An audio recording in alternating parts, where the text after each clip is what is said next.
हमारा ही बाबा के शहर में घरवा से कोई दिहले जंगल में बियाहवा। हाय रे सवलिया से कोई दिहले जंगल में बियाहवा।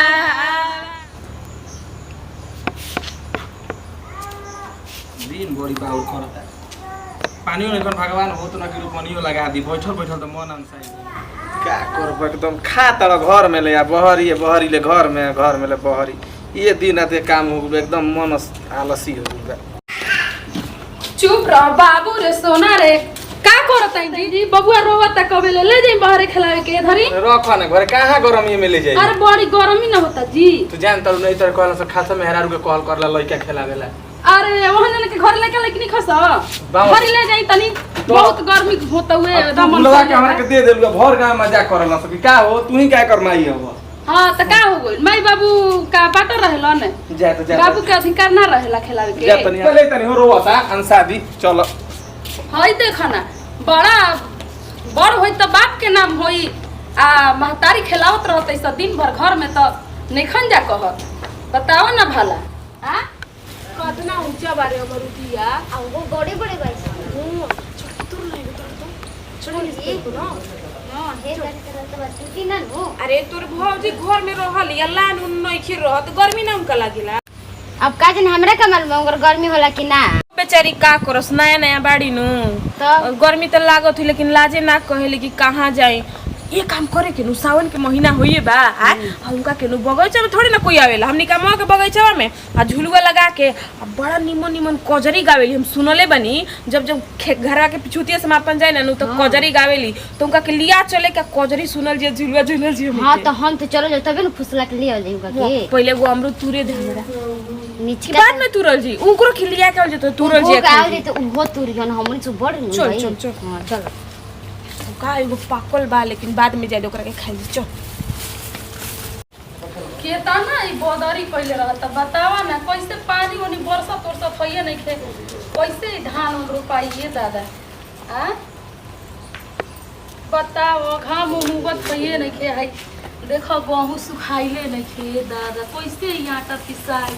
घर में ऑटो नहीं खे बतावा ना हां ऑटो नहीं खे घर में आई हो दादा के हो जी हां चिनल गना अरे हम ना चिन्हले जी हां ए नहीं की भगी अब तारा मरद पर ध्यान रखे के ननद पर ध्यान रहे त बताओ ना भला ऐसे काहे कहत है जी अगियम से कदरू हाथ ना सुंदर बड़ू तारा घाम लग गई तब हो का करब जी देखो नहीं लिखे लागत आई हो दादा का करब गर्मी तो लगते बा लेकिन का करब एगो उपाय बताई भैया घरी बड़ा ना जी गुन तो ना नहीं खो तो चलो हम कहां गइल हन झुरला पर रही कहां गइल हन गोल हम बबुआ के लेके विदा कर दे रोड देने हां तब ठीक बा कोनी हम के मामा के बगीचा जन हमनी के बानो हां ओइ में झुलवा लगइले बनी जा आ एक हम जब खाना बनाओ ना किचनवा में त हम घरवा के पीछे तेले सुनले बड़ी बड़ी निमन निमन गावे अरे हां कोनी के चले के न झुलवा झुली काहे के मारे लगी है आ हीरो दा मार लो तो करले पहिलो ही हमनी क्या चल जी रोड देने गोल बन तो अभी है बबुआ के लेके अरे याद है हम तो लगिहन मारे न जी हां हमनी के बन ना हाय बिया नु हम बढ़िया चिंता न करो का देवे जी कि हम भौजी कह दिया कि फौजी के हम लिया के लिया के गोरी का गर्मी लागत रहे तो भौजी के लिया के गने जा उनकरा गर्मी लागत रोड देने घूमे जाता ना भौजी के गर्मी निकला चलो ठीक बच्चों चलो चलो ओ जल्दी जल्दी अरे कितना दूर बची अरे हे जे बा रोज हमनी के हम सिंपिया खेल हो काने बा हमनी के रोज खेला नी जे झुलुआ अरे चलो चलो गोड़ दुखा गइल बा हाय देखो ना भौजी तो किया पे के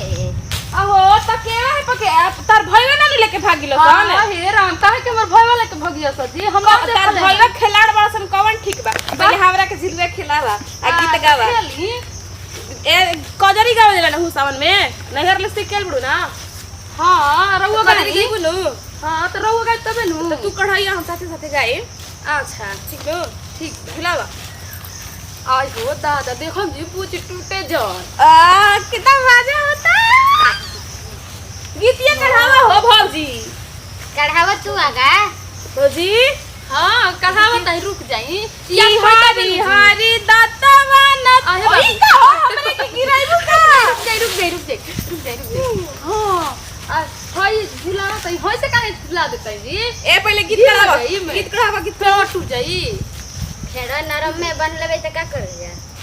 कि हरी हरी दातवा न तोड़े गईली कवन बगिया ए हरी कि गावा हो कि हरी हरी दातवा न तोड़े गईली कवन बगिया ए हरी कि हरी हरी सोनारा के बेटवा अखिया मारे हरी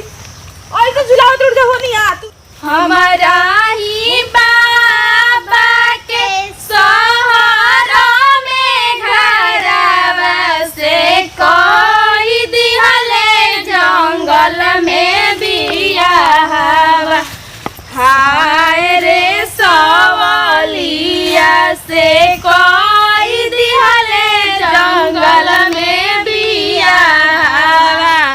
हाय रे सवालिया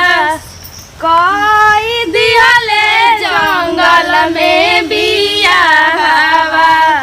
हाय रे सवालिया से कोई दिहले जंगल भौजी अब हम ढेरे झूलनी अब तू आवा तू ना हवा खाया लेबू कहबू कि हमरा के लिया लइली जा वो अपने खाली झूला तड़ी जा ठीक बैठा काई गावा गीतिया हां रे ऊपर घूग तारा तोड़ बुझाते कि तारा के कोई देखता जाओ तो सब कोई सुंदर बा का देखियो न त बोले न लगी हन जी हां गावा घर नाही देखले दुआर नाही देखले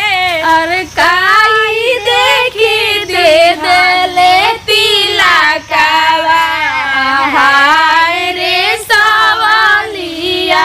अरे काई देखी दे देले तिलकवा हाय रे सवालिया अरे काई देखी अरे दादा गिराम जका जी का हो लगन में झुलवा नहीं झूला ले गिराम जका जी हटा तो बेकरे का झूले दा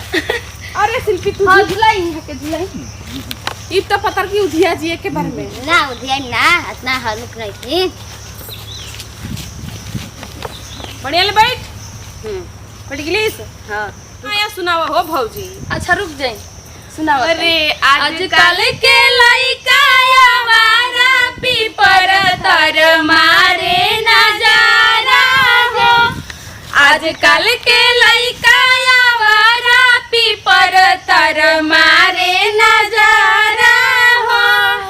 लाखों हजारों के सजिया सजवनी लाखों हजारों के सजिया सजवनी सजिया ना सोए हरम ज्यादा पीपर तर मारे नजारा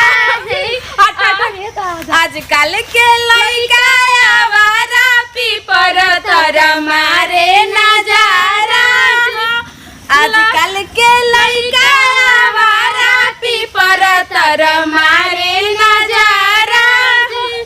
लाखों हजारों के सजिया सजवनी लाखों हजारों के सजिया सजवनी सजिया ना सोवे हरम ज्यादा पीपर तर मारे नजारा सजिया ना सोवे हरम ज्यादा पीपर तर मारे नजारा अरे ते ताल के परेशान करके धइले बड़े यार तू एक और के घरे आइए नहीं कहता कहां होई के खोजियो करे के बाग उनका दो चुपचाप रहो रो ना काई काई कहले बा ओहो अरे यार एगो बात तो सुन ना भाई हम मोगी लोग लिया घर मोगी हां का जगह बगीचा में झुलुआ खेलत है चिरा आयो दादा है लइका के कबे खेलत नहीं इतना वो जानता मोट के लगा नहीं के हां वो भी खूब चाय चाय चिल्लाते रहे समझ अरे मत कहो एकदम परेशान कहले बे दादा देखो फिर वो तो चुप रहो बेटा चुप रहो चलो चलो सोने के थाली में जेवना परोसनी सोने के थाली में जेवना परोसनी जेवना ना जेवे हरम ज्यादा पीपर तर मारे नजारा जेवना ना जेवे हरम लाल ज्यादा जोर नहीं खेला गता कहे जे नजारा मारत अड़ू हैं सफा एकदम खत्म में रखो मत मारी थप्पड़ के फेंका जमा के कर बहरी तो बोलबे मत कर तो बर्दाश्त नहीं कियो जानले ना घर में गर्मी लागत रहत तन की तो ले जाकर इनके हाई नेशनल को घुमा ले 4 लाइन पर तुरंत घूम देख ले मार थप्पड़ मुंह घूम जे जानले नु तारे गर्मी लागेला भौजी के ना गाना गर्मी लागला त ड्यूटी करत नहीं देख ल कबे टाइम कइले बा त खेलैबा ना है चुप रह रे तेरा मौसी के मास्टरी में नौकरी लगा देखा बिना मतलब करो होता है